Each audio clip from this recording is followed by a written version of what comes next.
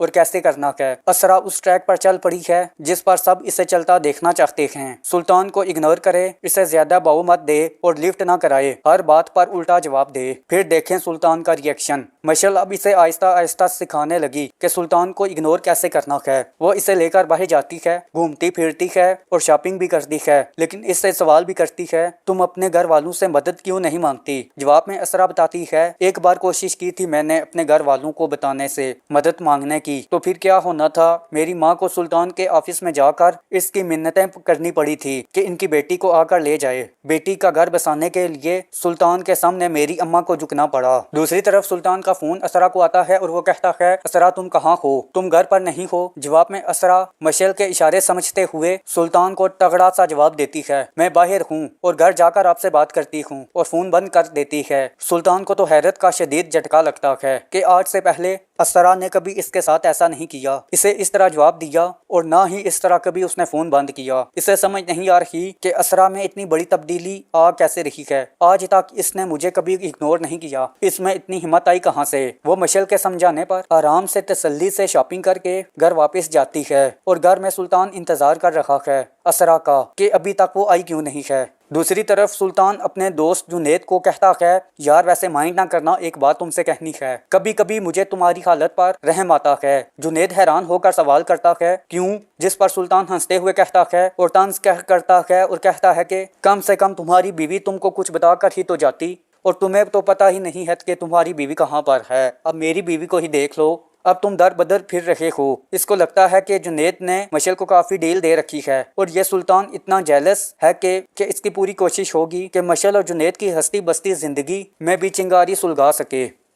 शिद्दत ड्रामा में आप लोग देखेंगे कि मशल तो असरा की ज़िंदगी में सचमुच ही मशल बनकर आ गई है, इसलिए कि वो सुल्तान की बातें सुनने के बाद उसने फैसला किया है कि वो असरा की मदद करेगी। पहले असरा को समझाने की कोशिश करती है कि थोड़ा इग्नोर करो इसे, हर वक्त इसके पीछे भागती रहती हो, एहसास दिलाओ इसे अपनी मोहब्बत का, अपने होने का। जवाब में असरा मायूसी से कहती है औरत की मोहब्बत तो बेकार ही होती है। उसकी सोच पर मशल हैरान भी होती है कि सारे मर्द एक जैसे नहीं होते। असरा अपने शोहर को अपने होने का एहसास दिलाओ। अब असरा को यह समझ नहीं आ रहा था कि एहसास वो कैसे दिलाए, और यहाँ पर मशल इसे सिखाएगी कि इसे अब क्या करना है और कैसे करना है। असरा उस ट्रैक पर चल पड़ी है जिस पर सब इसे चलता देखना चाहते हैं। सुल्तान को इग्नोर करे, इसे ज्यादा बाऊ मत दे और लिफ्ट ना कराए, हर बात पर उल्टा जवाब दे। फिर देखें सुल्तान का रिएक्शन। मशल अब इसे आहिस्ता आहिस्ता सिखाने लगी कि सुल्तान को इग्नोर कैसे करना है। वो इसे लेकर बाहर जाती है, घूमती फिरती है और शॉपिंग भी करती है, लेकिन इससे सवाल भी करती है तुम अपने घर वालों से मदद क्यों नहीं मांगती। जवाब में असरा बताती है एक बार कोशिश की थी मैंने अपने घर वालों को बताने से मदद मांगने की, तो फिर क्या होना था, मेरी माँ को सुल्तान के ऑफिस में जाकर इसकी मिन्नतें करनी पड़ी थी कि इनकी बेटी को आकर ले जाए। बेटी का घर बसाने के लिए सुल्तान के सामने मेरी अम्मा को झुकना पड़ा। दूसरी तरफ सुल्तान का फोन असरा को आता है और वो कहता है असरा तुम कहाँ हो, तुम घर पर नहीं हो। जवाब में असरा मशल के इशारे समझते हुए सुल्तान को तगड़ा सा जवाब देती है मैं बाहर हूँ और घर जाकर आपसे बात करती हूँ, और फोन बंद कर देती है। सुल्तान को तो हैरत का शदीद झटका लगता है कि आज से पहले असरा ने कभी इसके साथ ऐसा नहीं किया, इसे इस तरह जवाब दिया और ना ही इस तरह कभी उसने फोन बंद किया। इसे समझ नहीं आ रही कि असरा में इतनी बड़ी तब्दीली आ कैसे रही है। आज तक इसने मुझे कभी इग्नोर नहीं किया, इसमें इतनी हिम्मत आई कहाँ से। वो मशल के समझाने पर आराम से तसल्ली से शॉपिंग करके घर वापस जाती है और घर में सुल्तान इंतजार कर रहा है असरा का कि अभी तक वो आई क्यों नहीं है। दूसरी तरफ सुल्तान अपने दोस्त जुनैद को कहता है यार वैसे माइंड ना करना, एक बात तुमसे कहनी है, कभी कभी मुझे तुम्हारी हालत पर रहम आता है। जुनैद हैरान होकर सवाल करता है क्यों, जिस पर सुल्तान हंसते हुए कहता है और तंज करता है और कहता है कि कम से कम तुम्हारी बीवी तुमको कुछ बताकर ही तो जाती, और तुम्हें तो पता ही नहीं है कि तुम्हारी बीवी कहाँ पर है। अब मेरी बीवी को ही देख लो, अब तुम दर बदर फिर रहे हो। इसको लगता है कि जुनैद ने मशल को काफी डील दे रखी है और ये सुल्तान इतना जेलस है कि इसकी पूरी कोशिश होगी कि मशल और जुनैद की हंसती बसती जिंदगी में भी चिंगारी सुलगा सके। शिद्दत ड्रामा में आप लोग देखेंगे कि मशल तो असरा की ज़िंदगी में सचमुच ही मशल बनकर आ गई है, इसलिए कि वो सुल्तान की बातें सुनने के बाद उसने फैसला किया है कि वो असरा की मदद करेगी। पहले असरा को समझाने की कोशिश करती है कि थोड़ा इग्नोर करो इसे, हर वक्त इसके पीछे पीछे भागती रहती हो, एहसास दिलाओ इसे अपनी मोहब्बत का, अपने होने का। जवाब में असरा मायूसी से कहती है औरत की मोहब्बत तो बेकार ही होती है। उसकी सोच पर मशल हैरान भी होती है कि सारे मर्द एक जैसे नहीं होते। असरा, अपने शोहर को अपने होने का एहसास दिलाओ। अब असरा को यह समझ नहीं आ रहा था कि एहसास वो कैसे दिलाए, और यहाँ पर मशल इसे सिखाएगी कि इसे अब क्या करना है और कैसे करना है। असरा उस ट्रैक पर चल पड़ी है जिस पर सब इसे चलता देखना चाहते हैं। सुल्तान को इग्नोर करे, इसे ज्यादा बाऊ मत दे और लिफ्ट ना कराए, हर बात पर उल्टा जवाब दे। फिर देखें सुल्तान का रिएक्शन। मशल अब इसे आहिस्ता आहिस्ता सिखाने लगी कि सुल्तान को इग्नोर कैसे करना है। वो इसे लेकर बाहर जाती है, घूमती फिरती है और शॉपिंग भी करती है, लेकिन इससे सवाल भी करती है तुम अपने घर वालों से मदद क्यों नहीं मांगती। जवाब में असरा बताती है एक बार कोशिश की थी मैंने अपने घर वालों को बताने से मदद मांगने की, तो फिर क्या होना था, मेरी माँ को सुल्तान के ऑफिस में जाकर इसकी मिन्नतें करनी पड़ी थी कि इनकी बेटी को आकर ले जाए। बेटी का घर बसाने के लिए सुल्तान के सामने मेरी अम्मा को झुकना पड़ा। दूसरी तरफ सुल्तान का फोन असरा को आता है और वो कहता है असरा तुम कहाँ हो, तुम घर पर नहीं हो। जवाब में असरा मशल के इशारे समझते हुए सुल्तान को तगड़ा सा जवाब देती है मैं बाहर हूँ और घर जाकर आपसे बात करती हूँ, और फोन बंद कर देती है। सुल्तान को तो हैरत का शदीद झटका लगता है कि आज से पहले असरा ने कभी इसके साथ ऐसा नहीं किया, इसे इस तरह जवाब दिया और ना ही इस तरह कभी उसने फोन बंद किया। इसे समझ नहीं आ रही कि असरा में इतनी बड़ी तब्दीली आ कैसे रही है। आज तक इसने मुझे कभी इग्नोर नहीं किया, इसमें इतनी हिम्मत आई कहाँ से। वो मशल के समझाने पर आराम से तसल्ली से शॉपिंग करके घर वापस जाती है और घर में सुल्तान इंतजार कर रहा है असरा का कि अभी तक वो आई क्यों नहीं है। दूसरी तरफ सुल्तान अपने दोस्त जुनैद को कहता है यार वैसे माइंड ना करना, एक बात तुमसे कहनी है, कभी कभी मुझे तुम्हारी हालत पर रहम आता है। जुनैद हैरान होकर सवाल करता है क्यों, जिस पर सुल्तान हंसते हुए कहता है और तंज करता है और कहता है कि कम से कम तुम्हारी बीवी तुमको कुछ बताकर ही तो जाती, और तुम्हें तो पता ही नहीं है कि तुम्हारी बीवी कहाँ पर है। अब मेरी बीवी को ही देख लो, अब तुम दर बदर फिर रहे हो। इसको लगता है कि जुनैद ने मशल को काफी डील दे रखी है और ये सुल्तान इतना जेलस है कि इसकी पूरी कोशिश होगी कि मशल और जुनैद की हस्ती बस्ती जिंदगी में भी चिंगारी सुलगा सके है और कैसे करना है। असरा उस ट्रैक पर चल पड़ी है जिस पर सब इसे चलता देखना चाहते हैं। सुल्तान को इग्नोर करे, इसे ज्यादा बाऊ मत दे और लिफ्ट ना कराए, हर बात पर उल्टा जवाब दे। फिर देखें सुल्तान का रिएक्शन। मशल अब इसे आहिस्ता आहिस्ता सिखाने लगी कि सुल्तान को इग्नोर कैसे करना है। वो इसे लेकर बाहर जाती है, घूमती फिरती है और शॉपिंग भी करती है, लेकिन इससे सवाल भी करती है तुम अपने घर वालों से मदद क्यों नहीं मांगती। जवाब में असरा बताती है एक बार कोशिश की थी मैंने अपने घर वालों को बताने से मदद मांगने की, तो फिर क्या होना था, मेरी माँ को सुल्तान के ऑफिस में जाकर इसकी मिन्नतें करनी पड़ी थी कि इनकी बेटी को आकर ले जाए। बेटी का घर बसाने के लिए सुल्तान के सामने मेरी अम्मा को झुकना पड़ा। दूसरी तरफ सुल्तान का फोन असरा को आता है और वो कहता है असरा तुम कहाँ हो, तुम घर पर नहीं हो। जवाब में असरा मशल के इशारे समझते हुए सुल्तान को तगड़ा सा जवाब देती है मैं बाहर हूँ और घर जाकर आपसे बात करती हूँ, और फोन बंद कर देती है। सुल्तान को तो हैरत का शदीद झटका लगता है कि आज से पहले असरा ने कभी इसके साथ ऐसा नहीं किया, इसे इस तरह जवाब दिया और ना ही इस तरह कभी उसने फोन बंद किया। इसे समझ नहीं आ रही कि असरा में इतनी बड़ी तब्दीली आ कैसे रही है। आज तक इसने मुझे कभी इग्नोर नहीं किया, इसमें इतनी हिम्मत आई कहाँ से। वो मशल के समझाने पर आराम से तसल्ली से शॉपिंग करके घर वापस जाती है और घर में सुल्तान इंतजार कर रहा है असरा का कि अभी तक वो आई क्यों नहीं है। दूसरी तरफ सुल्तान अपने दोस्त जुनैद को कहता है यार वैसे माइंड ना करना, एक बात तुमसे कहनी है, कभी कभी मुझे तुम्हारी हालत पर रहम आता है। जुनैद हैरान होकर सवाल करता है क्यों, जिस पर सुल्तान हंसते हुए कहता है और तंज करता है और कहता है कि कम से कम तुम्हारी बीवी तुमको कुछ बताकर ही तो जाती, और तुम्हें तो पता ही नहीं है कि तुम्हारी बीवी कहाँ पर है। अब मेरी बीवी को ही देख लो, अब तुम दर बदर फिर रहे हो। इसको लगता है कि जुनैद ने मशल को काफी डील दे रखी है और ये सुल्तान इतना जेलस है कि इसकी पूरी कोशिश होगी कि मशल और जुनैद की हस्ती बस्ती जिंदगी में भी चिंगारी सुलगा सके। नूरा की सारी जिंदगी मशक्क़त में बसर हुई थी। वो एक छोटे से गांव में रहती थी। जब वो छोटी थी तो उसे पूरे घर को संभालना पड़ता था क्योंकि उसकी माँ गांव की जमींदार की हवेली में मुलाजमा थी। वो सुबह से शाम तक हवेली में काम में मसरूफ रहती। इस खिदमत के उसे इतने रुपए पैसे मिल जाते थे कि वो अपने 4 बेटों और नूरा का खर्च उठा लेती थी। गांव की जमींदार की हवेली में काम करने का सबब ये था उसका शोहर इस दुनिया में मौजूद नहीं था। एक दफा जोर की बारिशें हुई थी। इन बारिशों के नतीजे में सैलाब आ गया और वो उसी सैलाब की जद हो गया था। दुनिया से शोहर के चले जाने के बाद नूरा की माँ की मुसीबतों का दौर शुरू हो गया। वो एक बाहिम्मत औरत थी। उसने फैसला कर लिया था कि हर मुश्किलात का मर्दाना वार मुकाबला करेगी और बच्चों को इस काबिल करेगी कि वो अपने पैरों पर खड़े हो जाएं। नूरा चूंकि घर में सबसे बड़ी थी इसलिए माँ के काम पर चले जाने के बाद वही घर संभालती थी। छोटे बहन भाइयों के लिए खाना पकाना, उनकी देखभाल और घर के दूसरे काम इसी को करना पड़ते थे। माँ और नूरा की मेहनत रंग लाई। नूरा के चारों भाई बड़े हो गए। उन्होंने रोजगार की खातिर शहर का रुख किया और फिर वहीं मुस्तकिल सकूनियत इख्तियार कर ली। शहर से वो माँ को थोड़े बहुत पैसे भेज दिया करते थे। इन पैसों को जमा करके माँ ने नूरा का जहेज तैयार किया और फिर पड़ोस के गांव में एक नौजवान से उसकी शादी कर दी। नूरा का ब्याह हुआ तो वो रुखसत होकर अपने शोहर के घर चली गई। उसकी माँ बूढ़ी हो गई थी। उसकी शादी के बाद उसकी माँ ने भी जमींदार के घर काम करना छोड़ दिया क्योंकि अब उसकी सेहत भी ठीक नहीं रहती थी। उसके बेटे जो उसे थोड़े बहुत रुपए भेजा करते थे उनसे गुजारा करने लगी। शादी के बाद नूरा की एक बच्ची पैदा हुई। उसका शोहर पैसे कमाने के लिए परदेश चला गया और फिर लौट कर नहीं आया। कुछ अरसे बाद उसने परदेश में ही शादी कर ली और वहीं का होकर रह गया। इसने ये भी नहीं सोचा कि अब इसकी बीवी और बच्ची का क्या होगा। इधर शोहर ने नजरें फेरी तो उधर ससुराल वालों के रवैये में भी तब्दीली आ गई और एक रोज उन्होंने भी नूरा को जबरदस्ती घर से निकाल दिया। नूरा के वैसे तो 4 भाई थे मगर वो अपनी अपनी शादियां करके शहर में रहने लगे थे। नूरा पर ये अफताद पड़ी तो उन्होंने भी इसका साथ नहीं दिया।